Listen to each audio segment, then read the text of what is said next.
നമസ്കാരം പ്രിയ പ്രേക്ഷകരെ. മുൻ DCC പ്രസിഡൻറ്റും ട്രേഡ് യൂണിയൻ നേതാവുമായിരുന്ന PA അസീസ് അനുസ്മരണ സമ്മേളനം പള്ളിമുക്ക് MSM ഓഡിറ്റോറിയത്തിൽ നടന്നു. അനുസ്മരണ സമ്മേളനം ഉദ്ഘാടനം ചെയ്യാനെത്തിയ Shri PC Vishnunath MLA Shri Ansar Azeez shawl അണിയിച്ച് സ്വീകരിച്ചു. ഈ MSM ഓഡിറ്റോറിയം കോൺഗ്രസ് പ്രവർത്തകരെ കൊണ്ടും ട്രേഡ് യൂണിയൻ നേതാക്കളെ കൊണ്ടൊക്കെ KPCC സെക്രട്ടറിമാർ, സംസ്ഥാന നേതാക്കൾ ഉൾപ്പെടെയുള്ള നേതാക്കന്മാരെ കൊണ്ട് നിറഞ്ഞു കവിഞ്ഞിരിക്കുന്ന ദൃശ്യമാണ് പ്രേക്ഷകർ കാണുന്നത്. ശ്രീ നാസർ അസീസ് സ്വാഗതം പറഞ്ഞ യോഗത്തിൽ സ്മാരക സമിതി president advocate E Shanavas Khan അധ്യക്ഷത വഹിച്ചു. തുടർന്ന് യോഗം ശ്രീ PC വിഷ്ണുനാഥ് MLA ഉദ്ഘാടനം ചെയ്തു. പരീക്ഷകളിൽ ഉന്നത വിജയം നേടിയ വിദ്യാർത്ഥികൾക്കുള്ള എൻഡോമെൻറ്റുകൾ DCC president P Rajendra Prasad വിതരണം നടത്തി. Shri Jermias, advocate K Babyson, professor E Merydasan, Vipinachandran, M Nasar, Palathara Rajeev തുടങ്ങിയവർ പ്രസംഗിച്ചു.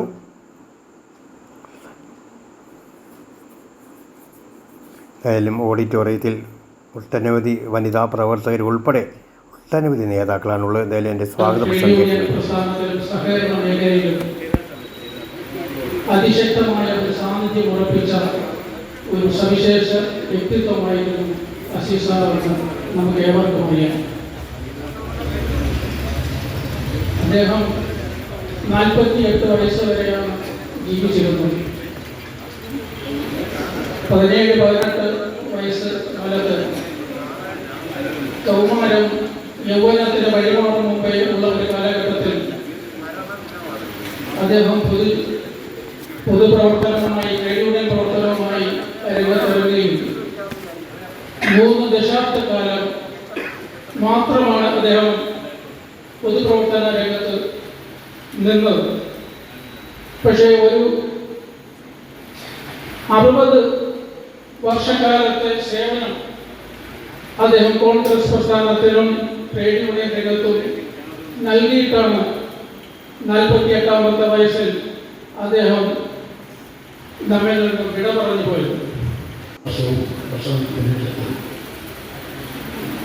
ജനഹൃദയങ്ങളിൽ അസീസ് സാറിൻ്റെ സ്മരണകൾ നിലനിൽക്കുന്നുണ്ടെങ്കിൽ അദ്ദേഹത്തിന് ജനങ്ങളുടെ ഉണ്ടായിരുന്ന സ്വാധീനവും അതുപോലെ തന്നെ അദ്ദേഹത്തിൻ്റെ വ്യക്തി ജീവിതത്തിൽ പ്രത്യേകമായ വൈഭവങ്ങളും ഉണ്ടായിരുന്നുകൊണ്ട് മാത്രമാണ് അത് നിലനിർത്തിക്കൊള്ളാൻ കഴിയുന്നത് എന്ന് അതാണ് നമുക്ക് തോന്നിയത്.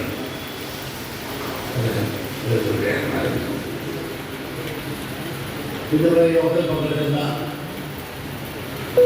50% ആളുകൾ അസീസ് സാറിനെ നേരെ കണ്ടിട്ടില്ലാത്തവരാണ് എന്ന് എനിക്കറിയാം.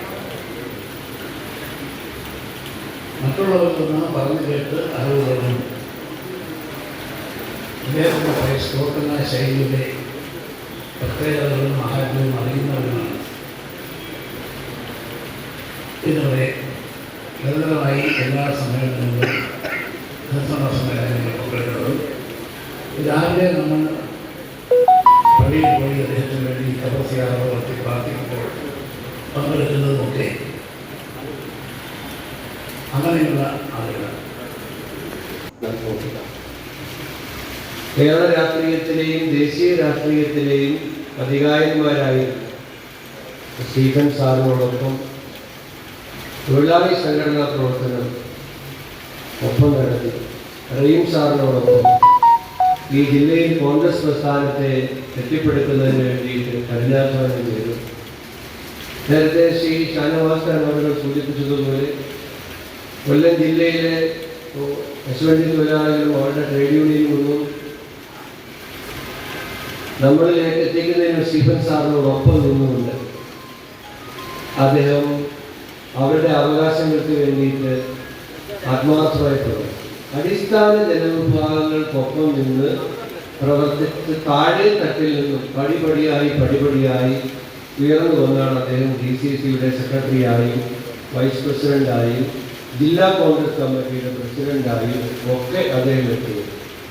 കുറുക്കു വഴികളിൽ കൂടിയോ ലോബിയിങ് നടത്തിയോ ഒന്നുമായല്ല അദ്ദേഹം ഒരു സ്ഥാനത്തേക്ക് വന്നു.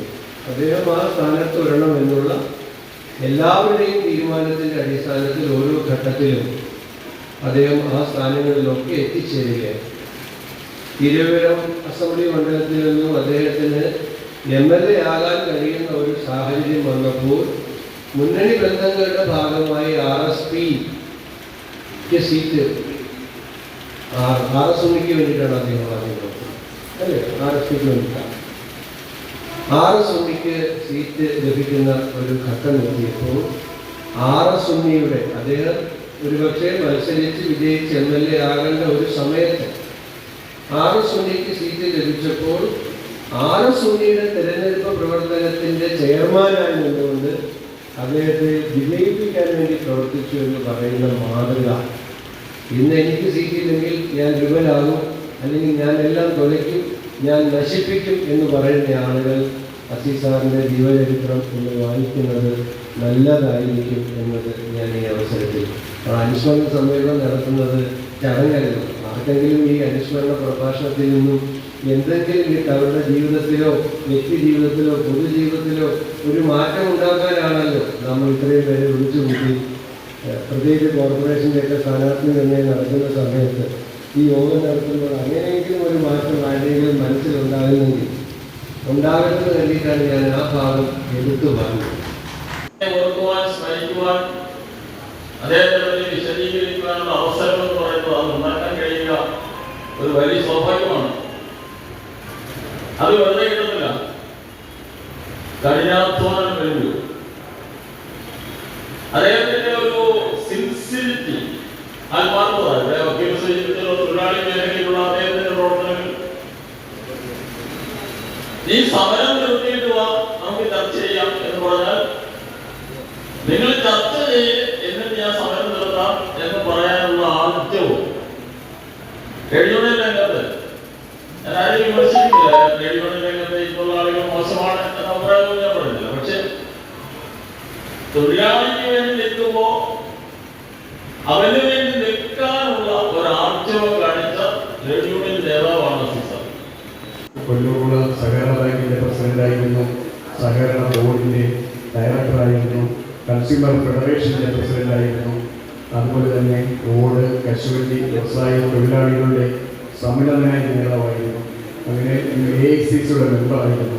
അങ്ങനെ വിവിധ മേഖലകളിൽ വ്യക്തിമുദ്ര പതിപ്പിച്ചു. കൊല്ലൂരുടെ ജമാഅത്തിൻ്റെ പ്രസിഡന്റായി, അതുപോലെ മികച്ച ഒരു കായിക താരമായി, ജീവിതത്തിൻ്റെ നാനാതുറകളിൽ വ്യക്തിമുദ്ര പതിച്ച അതുല്യനായ കോൺഗ്രസിൻ്റെ നേതാവിനെയാണ് വളരെ ചെറിയ പ്രായത്തിൽ തന്നെ കൊല്ലം ജില്ലയ്ക്ക് നഷ്ടമായത്.